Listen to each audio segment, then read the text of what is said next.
네, 말씀 보도록 하겠습니다. 레위기 네 번째 시간이고요. 제목은 거룩한 소재라는 제목입니다. 레위기 2장 10절에서 16절까지 말씀 보도록 하겠습니다. 레위기서 2장 10절에서 16절 말씀 같이 한 목소리로 읽도록 하겠습니다. 소재물에 남은 것은 아론과 그의 아들들에게 돌릴지니 이는 여호와의 화제물 중에 지극히 거룩한 것이니라. 너희가 여호와께 드리는 모든 소재물에는 누룩을 넣지 말지니 너희가 누룩이나 꿀을 여호와께 화제로 드려 사르지 못할지니라. 처음 익은 것으로는 그것을 여호와께 드릴지나 향기로운 냄새를 위하여는 제단에 올리지 말지며 내 모든 소재물에 소금을 치라. 내 하나님의 언약의 소금을 내 소재에 빼지 못할 것이니 내 모든 예물에 소금을 드릴지니라. 너는 첫 이삭의 소재를 여호와께 드리거든 첫 이삭을 볶아 찌은 것으로 내 소재를 삼되 그 위에 기름을 붓고 그 위에 유향을 더할지니 이는 소재니라. 제사장은 찌은 곡식과 기름을 모든 유향과 함께 기념물로 불사를 찌니 이는 여호와께 드리는 화제니라. 아멘. 네, 오늘은 이제 피 없는 제사 소재에 대한 이제 두 번째 시간입니다. 지난주에 말씀드린 대로 살과 피는 이 두 가지 다 예수님의 생명을 상징하는 도구예요. 그러니까 막 피가 옳다, 뭐 살이 옳다 이렇게 싸울 필요는 없어요. 그러니까 어느 교회 가면 막 피뿌림만 굉장히 강조하는 교회 있잖아요. 피뿌림. 근데 그 피뿌림도 사실은 생명의 비유적인 거지 그 피가 우리에게 뭐 특별한 능력이 있어가지고 이렇게 막 하는 게 아니에요. 비유예요, 피는. 그래서 그 어떤 뭐 예수님의 피의 능력이 있다. 그 능력은 그 능력이 아닙니다. 그래서 뭐 옛날에 그 인터넷에 떠도는 거 본 적이 있는데 예수님의 그 얼굴을 덮었던 그 수건을 발견했대요. 그 피 묻은 수건. 예수님의 피 묻은 수건을 발견해서 그 수건을 DNA 조사를 해봤더니 혈액형은 A, B형이고 놀랍게도 염색체가 인간의 염색체가 이제 모계와 부계를 통해서 이렇게 봤잖아요. 염색체를 뭐 26개인가 뭐 이렇게 봤는데 그 수건에 있는 그 DNA는 엄마 쪽에서 받은 DNA밖에 없대요. 놀랍죠? 예수님 수건이 맞네. 놀랍다.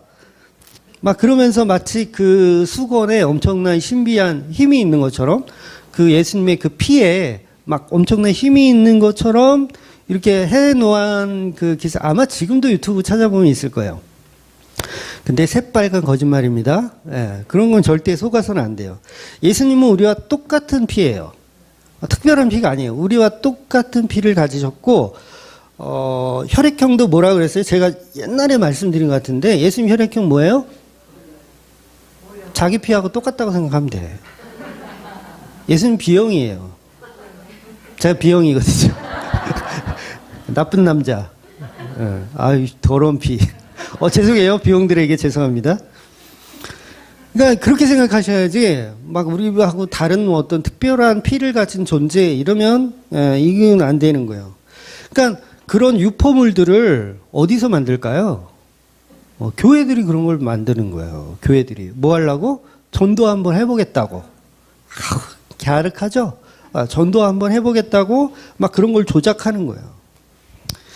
그러니까 우리가 주장하는 내용하고 예수님 주장은 항상 다르다는 게 이제 문제죠. 우리는 어떻게 해서든지 예수님 믿게 하려고 이상한 행동들을 하는데 그게 오히려 예수님의 이 영광을 가리는 수단이 돼버린다는 거예요. 그래서 여러분 그 창조과학도요 조심해서 보셔야 돼요. 창조과학 자체가 뭐 이건 잘못됐다 뭐 이렇게 정의할 수는 없겠지만 창조과학을 통해서 이렇게 막 믿어보려고 하는 거 그 또한 너무 심취하면 오히려 복음을 훼손하게 돼요. 그러니까 특별 계시를 일반 계시가 증명해야 내는 것처럼 말하거든요. 특별 계시를 일반 계시가 증명해야 돼. 그러니까 일반 계시라는 건 과학이잖아요. 과학이 하나님의 특별 계시를 반드시 증명해야 됩니까? 그런 건 아니에요. 특별 계시는 특별 계시예요, 그냥. 이거는 과학으로도 증명이 안 돼. 물이 어떻게 포도주를 변했는지 이걸 과학적으로 증명할 필요가 있어요, 없어요? 없는 거예요. 그건 그냥 특별 계신 거예요. 물론 창조 과학이 그렇다는 건 아니에요. 그렇게 심취하다 보면 그런 쪽으로 발전하게 된단 말이에요. 어떻게든 물이 포도주를 바꾸게 하는 거를 과학적으로 막 이게 가능하다는 걸 막 마치 이렇게 막 증명해야 될 걸로 이렇게 설명하면 안 된다는 거죠. 그러니까 예를 들면 여호수아가 태양을 멈추잖아요. 그러면 어떻게 되는 거예요? 과학적으로 이거는? 여러분 세탁기에 한번 들어가 보셨어요? 저희 집에는 이제 그 짤수기가 아니라 그 뭐라 그러지?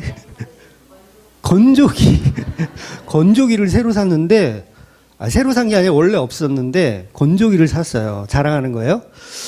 엄청 좋더라고요. 이거 막 손으로 넣을 필요도 없고, 그냥 때려 넣고 딱 버튼만 누르면 1시간 있다가 그냥 뽀송뽀송하게 나와요. 그러면 막 이렇게 널고 자시고 할 게 없어서 너무 좋아. 그래서 그 세탁기에 그 옷감들이 들어가 있으면 막 유등치죠. 난리치죠. 막 난리쳐요. 여러분 지구가 멈추면 그렇게 됩니다. 지구가 멈추면 그렇게 돼요. 바다고 뭐 산이고 다 막 엉키고 나쁜 말 쓰려고 그랬어. 엉키고 막 지랄 연명을 할 거예요. 그런데 그걸 어떻게 과학적으로 증명할 거냐고요. 증명할 필요가 없어요. 하나님의 특별 계시는 지구의 이 자전도 멈추지만 지구의 원심력까지도 멈출 수 있는 특별 능력이에요. 특별 계시예요. 그러니까 그걸 막 어떻게 증명할 필요는 없는 거죠. 그러니 예수님의 피에 엄청난 신비로움이 있다 이렇게 사기를 치면 그건 그냥 그냥 애쓴다 이렇게 생각을 하셔야 된다는 거예요. 어떤 사람들은요 잃어버린 법궤를 찾으러 다녀요. 이 법궤가 어디 갔는지 모르거든요. 다윗의 그 법궤 있잖아요. 그게 역사 속에 성경에 기록하진 않아요. 어디에 지금 있는지. 지금 예루살렘 성전에 없거든요, 법궤가. 그 사람들이 그걸 찾아다녀요. 고고학자나 이런 사람들이 잃어버린 법궤를 찾아서, 막 영화 같은 데도 막 인디아나 존스 이런 거 보면 막 잃어버린 성배를 찾아서 막 이렇게 찾아다니잖아요. 그 찾아서 뭐 하려고? 뭔가 신비한 힘이 거기에 있지는 않을까.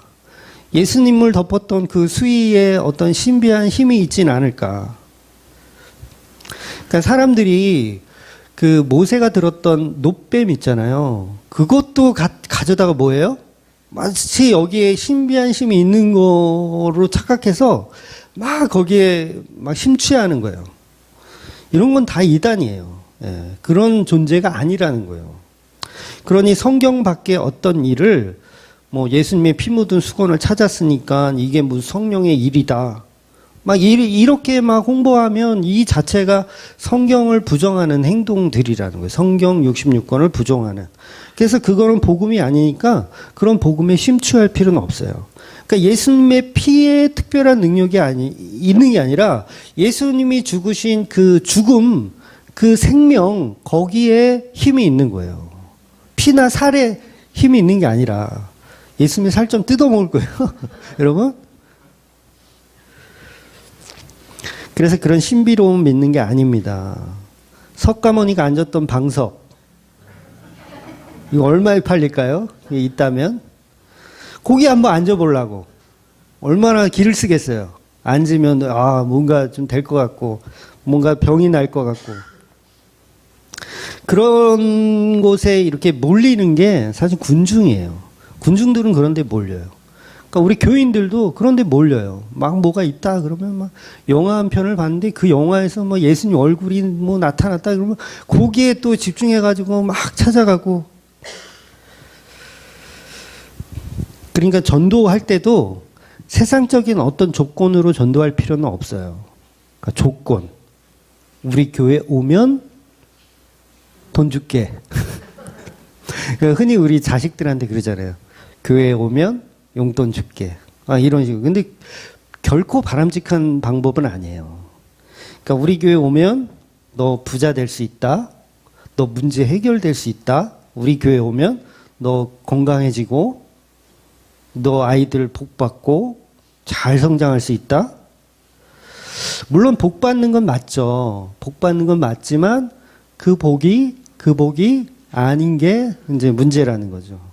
우리에게 복은 예수님 믿는 것 자체가 복이에요. 그냥 굉장히 복 받은 저와 여러분인 거예요. 엄청 복 받아. 세상에서는 조금 찌질하지만 세상에서는 좀 찌질하지만 굉장한 복을 받은 분들이라는 거예요. 그래서 예수님으로부터 우리는 사랑을 받고 또 우리도 예수님을 사랑하는 그런 사이, 신부된 교회, 예수님의 신랑 되시고 그 사이, 그게 얼마나 복입니까? 그래서 예수님이 베드로를 꼬시다라는 표현을 해서 죄송합니다. 베드로가 예수님이 베드로를 꼬실 때도 뭐라고 꼬셔요? 내가 너를 사람을 낚는 어부가 되게 하겠다. 이렇게 말씀하시잖아요. 야, 나 따라오면 내가 원양어선 선주 시켜줄게. 끌리지 않나요? 원양어선 엄청 커요. 안 타보셨죠? 저도 안 타봤어요. 타보려고 노력을 한 적이 있는데 원양어선 한번 타면 뭐 연봉 막 몇 억 줄게.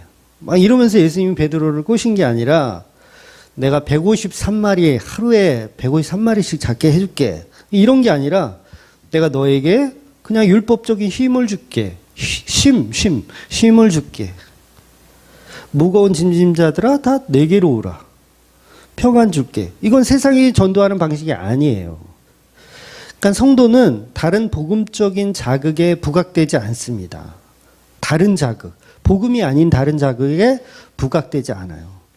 예수님의 신부된 교회는 반드시 그 말씀으로만 모여들게 돼 있어요. 그냥 예수님의 신부된 교회는 예수님 말씀만 하시면 뭐예요? 반응하게 되어 있어요. 그게 우리의 힘이 아니기 때문에 그래요. 우리 안에 계신 성령님이 반응하시는 거예요. 그러니까 예수님의 피는 예수님의 십자가라는 생명에 관한 상징일 뿐이지 그 피 자체에 어떤 힘이 있는 건 아니라는 거예요. 그래서 그 여호와 증인 아시죠? 여호와 증인들은 헌혈을 하지 않아요. 왜 그럴까요? 피에 뭔가 힘이 있다고 생각하는 거예요. 피에. 자기 부모가 죽어가는데도요, 헌혈을 안 해요. 놀랍죠? 헌혈을 안 해. 자기 자식이 죽어가는데도 헌혈을 안 해. 헌혈 받으면 이 부정하게 돼서 이거는 지옥 가는 인생 되니까 그냥 죽으라고 냅둬. 헌혈을 안 하고. 이게 무슨 개풀 뜯어먹는 소리예요. 이게 왜 그래요? 피를 뭔가 다른 형태로 이해한 거예요. 뭔가 신비로운 어떤 힘을 가진 걸로. 아니요, 피는 그냥 피예요. 죽으면 그것도 쓰레기예요. 죽으면 그것도 쓰레기예요. 그래서 피는 상징일 뿐 그 자체가 어떤 능력이 있다고 믿는 그 여호와 증인은 그냥 이단인 거예요. 말 그대로. 그래서 예수님의 피가 십자가에 뿌려졌다는 것은 예수님의 생명이 번제처럼 희생되었다는 말이고 또 예수님의 그 살은 떡으로 표현하는 거죠. 살이 상징되어 생명으로 역시 표현되어지는 겁니다.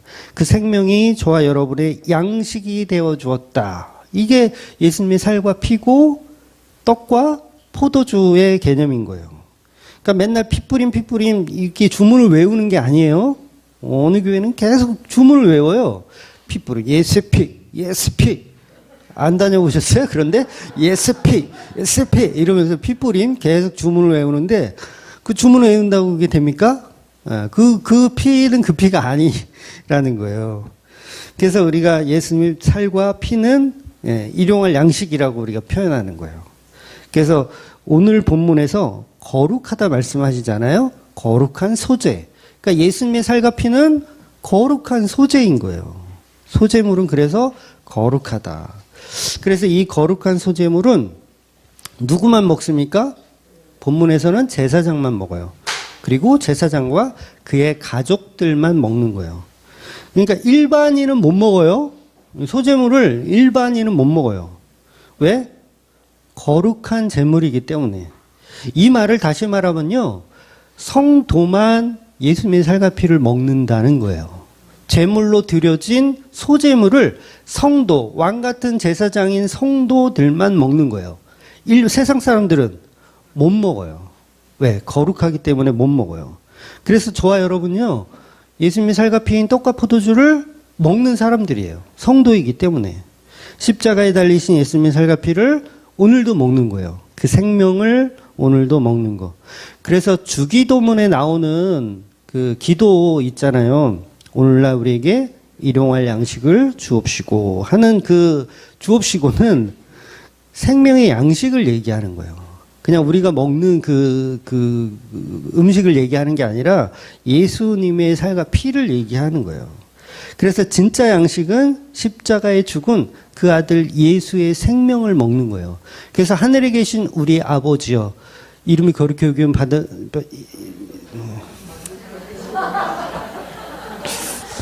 이럴 때도 있어야지. 늘 잘해? 응?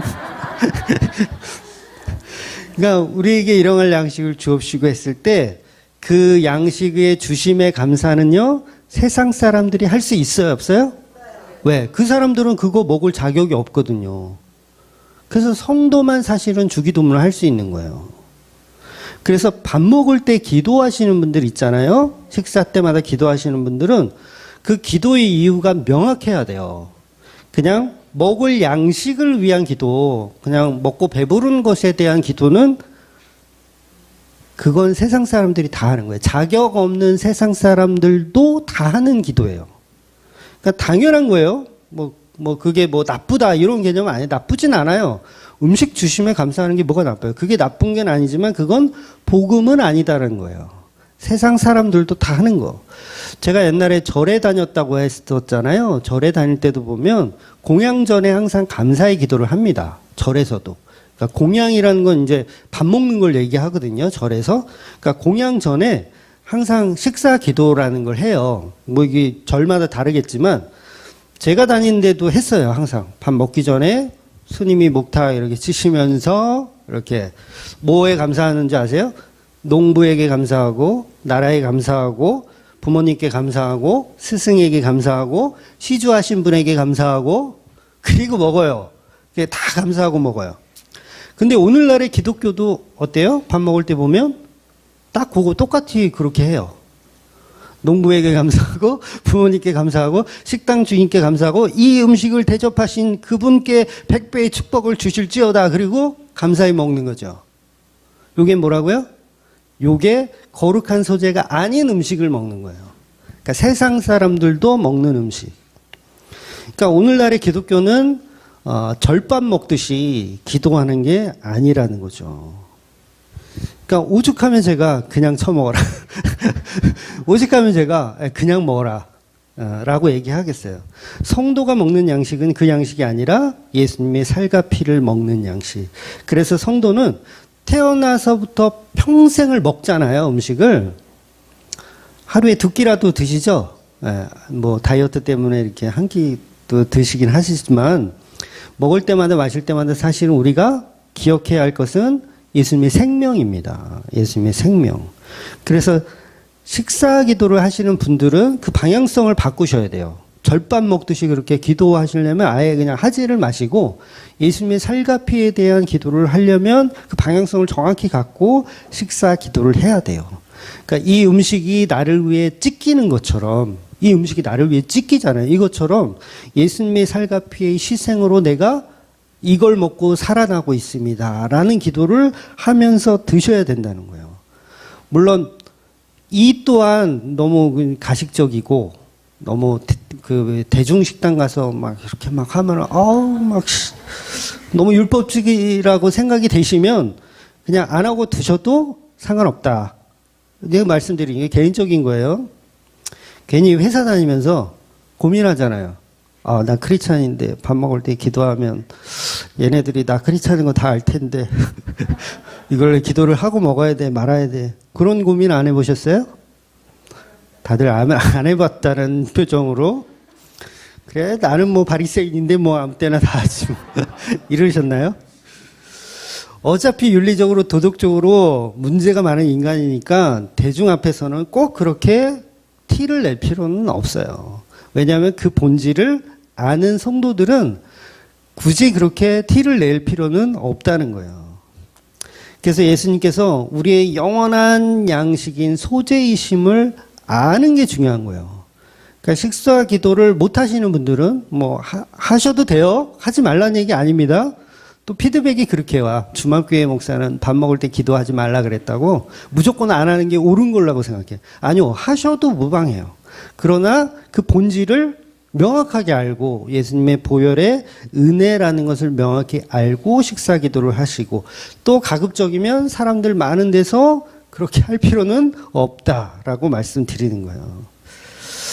결코 인간이 하나님께 쌀보리를 막 이렇게 바쳐서 그게 본질이 아니잖아요.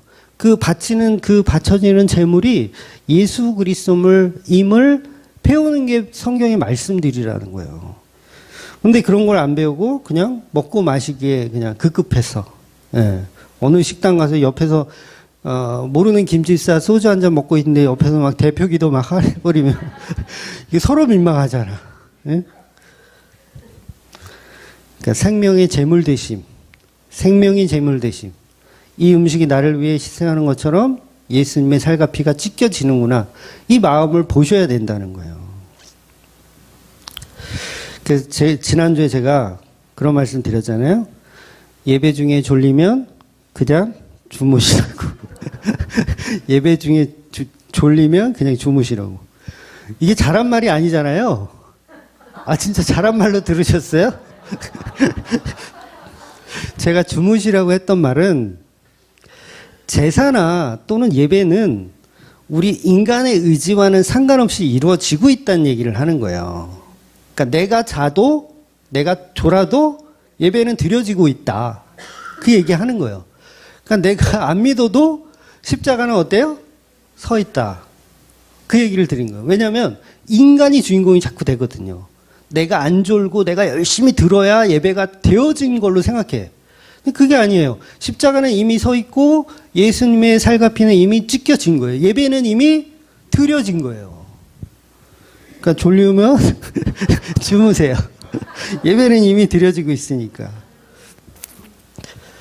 그래서 신령과 진정한 예배가 이루어져 가고 있는 게 아니라 이미 이루어진 거예요. 거기에 우리는 참여할 뿐이죠. 다음 주부터 이제 베개를 갖고 오시려고 했던 분들은 이제 그 얘기가 아니구나라고 반성을 하시기 바랍니다. 즉 예수님의 십자가는 우리 인간의 태도와 상관없이 이루어져 있는 거예요. 그래서 제사는 완성되어진 거고 예배도 완성되어진 거예요. 물론 우리 교인분들은 다 아실 거예요. 제가 이렇게 농담식으로 이렇게 얘기하지만 처음 듣는 분들은 이제 깜짝 놀라죠. 저 교회 목사는 졸리면 잘해. 이상하다. 자면 막 영혼을 깨워서 듣게 해야지. 아닙니까? 막 졸고 있으면 막 혼내서라도 말씀을 듣게 해야지. 그게 목사지. 졸리면 잘해. 응? 근데 그걸 본질로 얘기하는 게 아니라 예배와 제사는 우리의 태도와는 상관없이 이미 이루어졌다는 얘기를 하는 거예요. 그래서 이 소재물 자체가 이미 이루어진 거예요. 이미 이루어졌고 이미 십자가로 완성이 됐어요. 우리의 마음 따위하고는 전혀 상관이 없다는 거죠. 그래서 오늘 본문에 보면 소재로 하나님께 제사를 드리는데 넣으라는 게 있고 또 넣지 말라는 게 있어요. 그러니까 넣으라는 걸 보면 이제 소금, 기름, 유향 있죠. 그러니까 유향은 좀 우리나라에서는 잘 쓰는 단어는 아니지만 나무에서 나는 향기로운 어떤 그런 진액 같은 거라고 이해하시면 될 것 같아요. 이게 유향이에요. 그러니까 일종의 좋은 냄새를 나게 해주는 그런 도구. 그래서 그런데 또 이거는 이제 넣으라는 얘기고 또 넣지 말라는 것이 있어요. 그게 바로 오늘 본문에 보니까 누룩하고 꿀이에요. 누룩과 꿀. 그러니까 누룩은 왜 넣지 말라고 하는 걸까? 뭐 여기에 대해서 이제 신학자들도 의견이 이렇게 분분? 뭐라고 해야 되나요? 나도 완벽할 수는 없어. 단어가 생각 안 날 때도 있어. 그래서 누룩은 왜 넣지 말라고 할까? 신학자마다 여러 가지 사고가 있는데 저는 이렇게 봐요. 발효를 담당하기 때문이라고 봐요. 발효. 쉽게 얘기해서 부패를 시킨다라고 보는 거예요. 즉 누룩은 음식을 이렇게 발효시키는 재료이기 때문에 빵을 만들 때도 이스트를 넣어서 이제 부풀려서 맛있는 빵이 되잖아요. 그러니까 누룩의 본질은 말 그대로 본질을 다르게 바꿔주는 역할을 하는 거예요. 그러니까 물론 이제 이게 발효가 있고 부패가 있지만 발효까지는 그래도 맛있는 음식이지만 발효가 지나가면 어떻게 해요? 부패가 이게 진행되는 거예요. 그래서 고기도요, 여러분 바로 먹는 것보다 이 도살에서 바로 먹는 것보다 어느 정도 숙성을 시켜서 먹는 게 맛있어요. 왜냐하면 그건 썩은 걸 먹는 게 아니라 약간 발효를 시켜서 먹는 게 맛있는 거예요. 그래서 맛있는 고깃집은 그 딱 숙성하는 그거를 아주 정확하게 온도와 시간을 딱 맞춰가지고 딱 팔어. 근데 만약에 그 숙성의 시간이 지나잖아요? 그럼 안 팔아요, 그 고기는. 자기들이 그냥 먹지. 먹으면 먹지. 안 팔아요. 왜냐하면 맛이 달라지기 때문에 그래요. 그래서 누룩을 넣지 말라는 건 본질이 훼손되기 때문이에요. 본질이 훼손되기 때문에. 그래서 누룩을 넣으면 금방 상하게 됩니다. 제가 제일 좋아하는 우리 김포의 향제르망 이 빵집도 보면 이스트를 넣죠, 그렇죠? 모든 빵에 어디 가셨어, 유주씨? 이스트를 모든 빵에 다 넣죠. 그러면 맛있어요. 근데 이게 밀가루를 그냥 퍼먹는다고 생각해 보세요. 그러신 분은 없나? 밀가루를 그냥 퍼먹으면 그것도 맛있나? 별로 맛이 없어요. 빵으로 해서 먹어야 맛있어요. 정말 고소하고 맛있죠.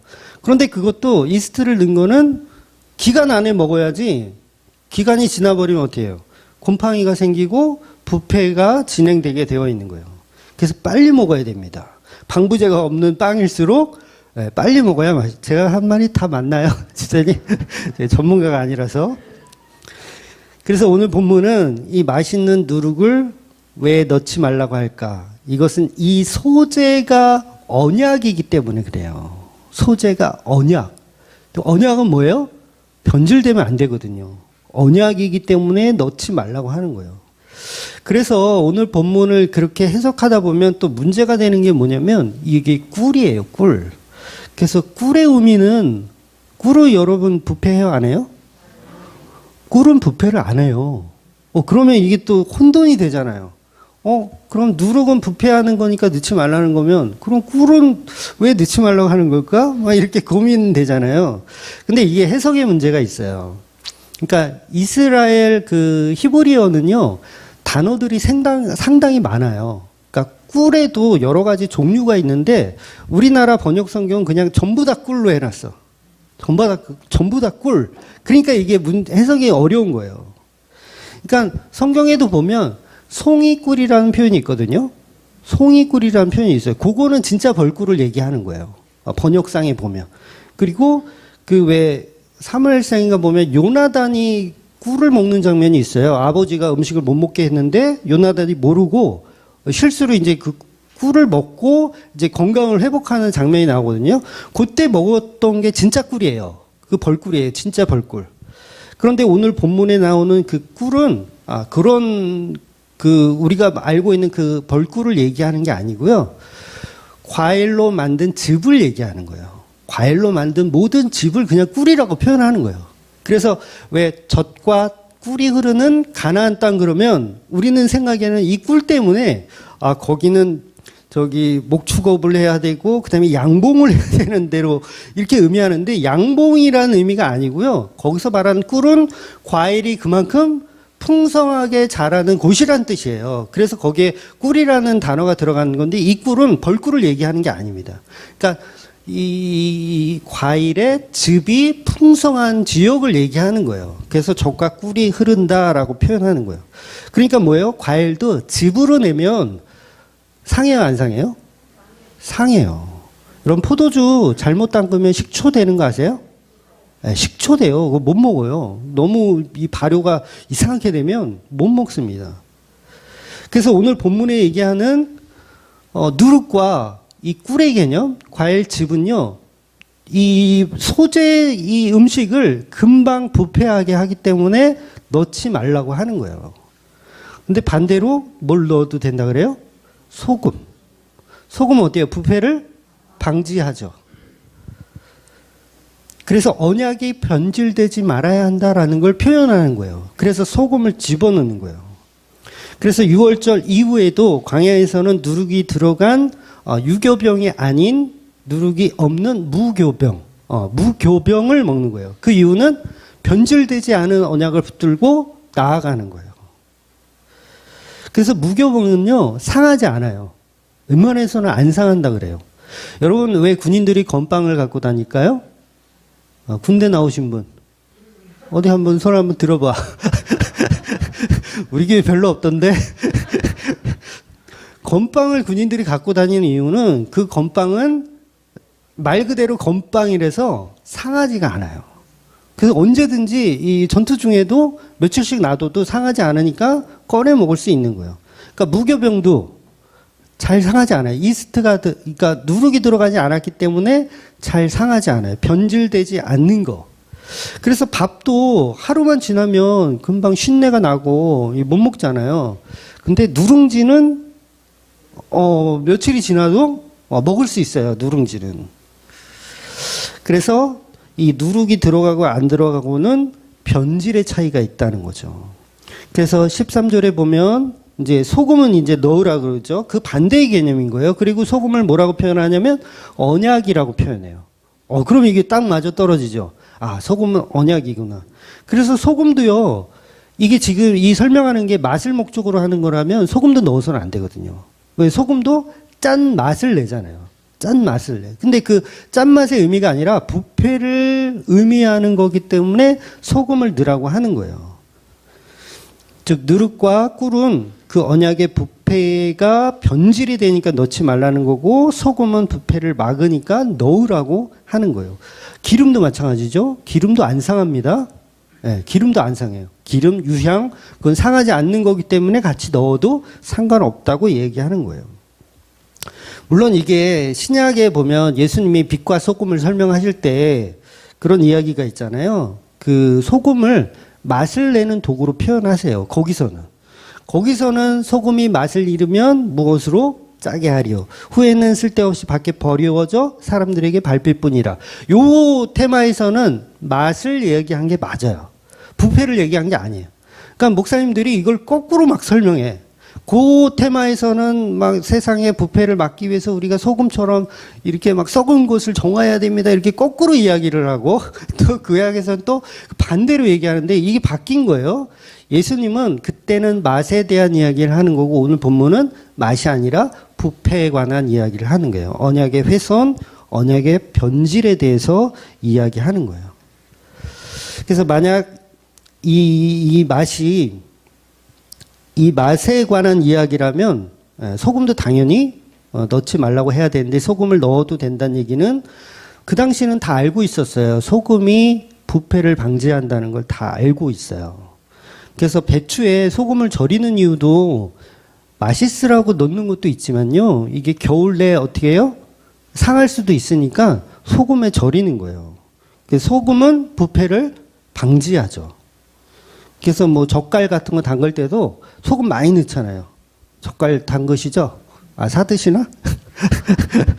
소금을 많이 넣어야 돼요. 그래야지 상하지 않는 거예요. 즉 누룩을 넣지 않은 떡은 무교병인데 이 무교병은 출애굽기에서 이미 보았지만 유월절의 무교절 기간에 먹는 음식입니다. 즉 하나님의 말씀이 선포되면 그대로 신선하게 지켜져야 된다는 거예요. 우리 인간이 뭔가를 집어넣어서 변질시키면 안 돼요. 그러니까 교회들이 그런 짓을 많이 하잖아요. 오전에도 말씀드렸지만 안나스의 그 논리를 그대로 교회에 적응해서 그걸 신앙생활이라고 막 이렇게 서로 이렇게 감시하면서 누가 더 예수를 죽여서 우리에게 축복을 얻는가 이걸 서로 감시하잖아요. 그게 뭐예요? 그게 언약을 지금 부패시킨 거죠. 소금 언약을 부패시키는 거예요. 우리의 죄의 속성 때문에 하나님의 본질을 자꾸 바꾸려고 하는 거예요. 바꾸면 안 돼요. 예수님의 십자가를 여러분 원하는 방식으로 바꾸면 됩니까? 안 됩니까? 안 되는 거예요. 그렇게 바꿔가는 게 뭐예요? 그걸 자꾸 부패시키는 거죠. 누룩을 집어넣고 발효를 시켜서 내 입맛에 맞게 넣어야 돼. 이스트를 넣어야 맛있어. 계속 입맛에 맞게 바꾸는 거. 그래서 소재물은 거룩하기 때문에 거룩하다는 걸 뭐예요? 구별됐다는 거잖아요. 다른 것과 다르다. 그래서 썩으면 안 돼요. 소재물은 썩으면 안 돼. 그래서 누룩과 꿀은 안 된다. 그러나 소금과 기름과 유향은 괜찮다고 말씀하시는 거예요. 즉 예수님의 십자가라는 본질이 있는데 그 본질을 우리는 부패시키면 안 된다는 겁니다. 십자가 내용을 바꿔버리면 안 돼요. 근데 많은 사람들이 그걸 바꾸기를 좋아해요. 세상을 정복하는 십자가로 바꾸죠. 십자가로 세상을 정복하자. 병을 낫게 해준 도구로 써먹자.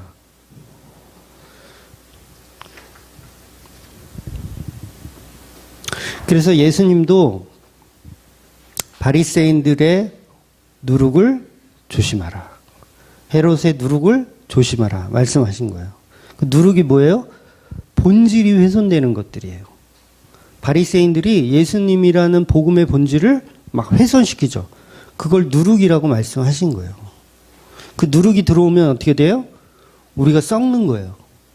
언약이 사라져요. 썩는 거예요. 그러니까 외식하는 그들은 다 부패하고 있다. 누룩이다. 그러니까 오늘날에도 우리가 얼마나 많은 누룩들이 있는지 몰라요. 물론 저와 여러분은 아니겠지라고 생각하시죠?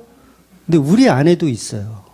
수많은 누룩들이 예수님의 그 생명의 은혜를 자꾸 훼손시키고 있어요. 내가 만든 누룩. 그러니까 누룩은 뭐예요? 내가 먹고 싶은 떡, 내가 먹고 싶은 포도주. 이렇게 계속 변질시키는 거예요. 그러니까 계속 넣다 보니까 어떻게 돼요? 썩은 것도 모르고 계속 먹는 거야. 좋다고. 다 썩어서 포도주가 아니고 식초야, 이게 지금. 포도주가 아니라 식초야. 완전히 썩어가지고. 좋다고 너도 한잔 해라. 나도 한잔 할게. 그리고 돌려먹게 하는 거죠. 그래서 늘 음식은 예수 그리스도의 십자가에 그 훼손되지 않는 음식을 저와 여러분이 먹어야 돼요. 그래서 무교병만 드셔야 사실은 되는 거예요. 자꾸 뭔가 첨가할 필요가 없는 거죠. 그래서 음식 먹을 때 여러분 조심하잖아요. 조심하시죠. 땅바닥에 떨어진 거 드십니까? 아, 드세요. 안 먹잖아요. 땅바닥에. 지금 못 살 때는 먹었어. 솔직하게 얘기해서. 저도 어릴 땐, 초등학교 때는 애들이 떨어뜨린 거 저는 먹었어요. 털고 먹으면 되지 뭐. 그래서 말씀도요.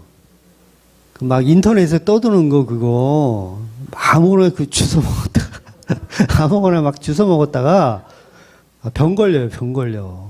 기생충 막 엄청 생겨. 아무거나 주워 먹으면. 그러니까 어느 날 갑자기 막 인터넷에 막 뭐 하나 들어가지고 당신 설교는 다 틀렸어. 이러면서 어느 날 갑자기 당신 설교는 다 틀렸어. 그러면서 이제 떠나는 거죠. 잘 가야지 어떻게. 그러니까 소재물이신 예수님의 살과 피가 아닌 다른 복음은 전부 바리새인의 누룩입니다. 그 누룩은 언약을 파괴하게 해요. 언약이라는 게 뭡니까? 예수님이잖아요. 예수님이 이루신 십자가. 그 십자가를 파괴하게 만들어요. 누룩은. 그래서 소금을 쳐서 변질되지 않게 하는 거예요. 소금을 쳐서 변질되지 않게. 나는 예수 그리스도라는 본질의 말씀을 붙잡기를 원합니다. 이렇게 가야 한다는 거죠. 그러니 저와 여러분은 십자가에 죽은 예수님의 살과 피만 우리들이 먹어야 할 무교병이며 영원한 양식임을 믿고 사시는 저와 여러분이 되시기를 주의 이름으로 축원드리겠습니다. 아멘. 기도하겠습니다.